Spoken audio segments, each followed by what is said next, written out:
என்ன தூக்கிட்டு வந்த அன்னைக்கு அப்பா பக்கத்துல இருக்கும் போதே உங்க கையால சோறு ஊட்டி விட்டீங்களே, ஏன் ஊட்டி விட்டீங்க? அது பசி மயக்கத்துல கிடக்குறேன்னு பாவம் இறக்கப்பட்டு ஒரு குழந்தைக்கு விட்டு மாதிரி ஊட்டி விட்டேன். அது தப்பா? இன்னொரு நாள் ஏதோ தெரிஞ்சோ தெரியாம அறிஞ்சோ அறியாம அப்படி ஒரு மீனை பொரிச்சு வச்சேன். அதுல ஒரு துண்டு கூட மிச்சம் வைக்காம எல்லாத்தையும் சாப்பிட்டுப்பட்டு இப்படி ஒரு மீனை என் வாழ்க்கையிலே நான் சாப்பிட்டது இல்ல. இப்படி தினமும் சாப்பிட்டா உடம்பு கிண்ணன்னு இருக்கும். இந்த மதில கூட குத்தி உடைச்சுக்கலாம்னு சொன்னீங்களே, ஏன் சொன்னீங்க?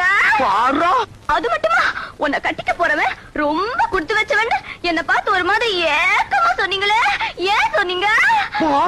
அதெல்லாம் போட்டோம். இப்ப இப்ப எல்லார் கண்ணு முன்னாலையும் கட்டின பொண்டாட்டிய கைய பிடிச்சு இழுத்துட்டு போற மாதிரி தர தர தர தர தரன்னு இழுத்துட்டு போனீங்களே, ஏன் இழுத்துட்டு போனீங்க? இப்படி செய்யறதெல்லாம் செஞ்சு ஒரு பொண்ணு மனசுல ஆசையை வளர்த்துட்டு உன்னை தொட்டேனா உன்னை பார்த்தேனாங்கிறீங்களே. தொட்டா தேனாக்கும் பார்த்தா தேனாக்கும். நீங்க சொன்ன ஒவ்வொரு வார்த்தையும் அம்பு